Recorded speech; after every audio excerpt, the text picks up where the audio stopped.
In this lecture, we're going to be talking about the obstacles when it comes to procrastination. We are going to be basically talking about the pit stops when it comes to procrastination. In previous lectures, we explained a lot about procrastination itself, the science and psychology behind procrastination, the different types of procrastinators out there, as we said, because we need to understand all of these concepts and become aware of them to be able to overcome them.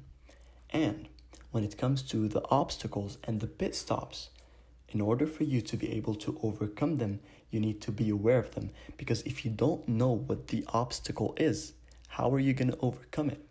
You can never control something that you don't know.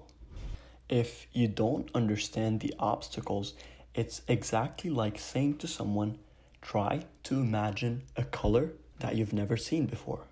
And you can try it. Pause for a second and try to think about a color that you've never seen before. I'll wait.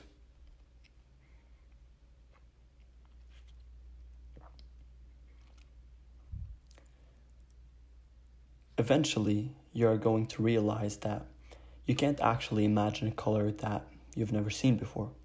The only colors you can think of are the colors that you've seen, the colors that you are aware of.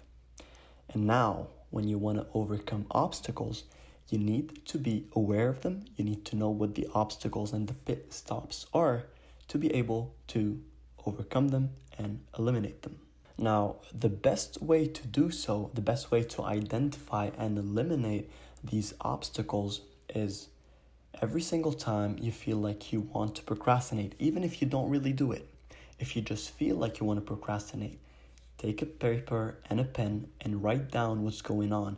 Try to identify what are the things that are gonna make you fall into the habit of procrastination again. When you write them down and you write a list of pit stops and obstacles that you identified throughout the process, you will have way more control over them. You can identify ways to control and eliminate each and every one of these obstacles, or just at least limit it in a way that when you are going to procrastinate, since you are aware of all these things, whenever you want to procrastinate, you are going to know exactly why you want to procrastinate.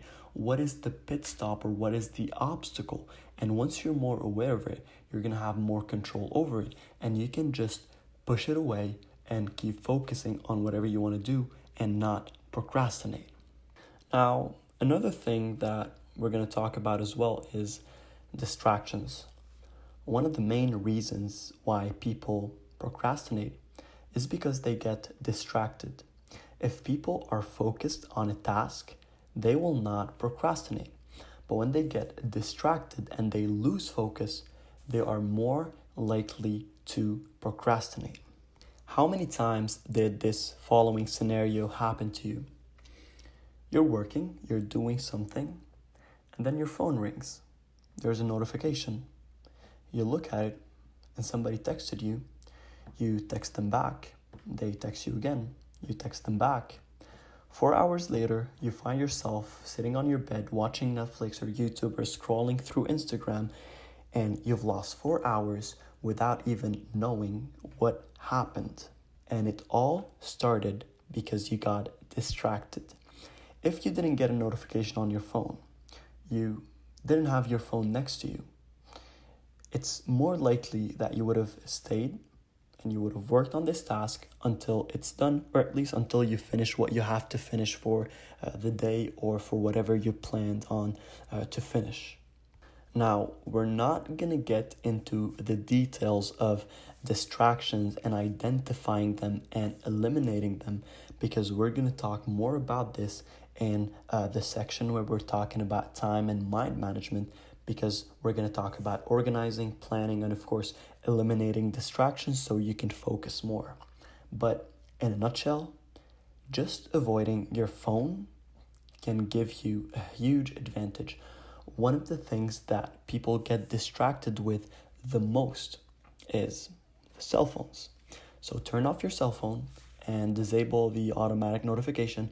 Even if you put your cell phone in a drawer and you keep getting things and notifications, you are going to check your phone.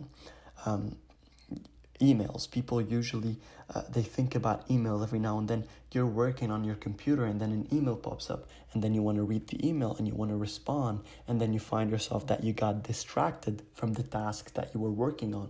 So all of these things, disable them and focus on the task that you have without any kind of distractions. And as I said, you're going to learn more about this in further lectures.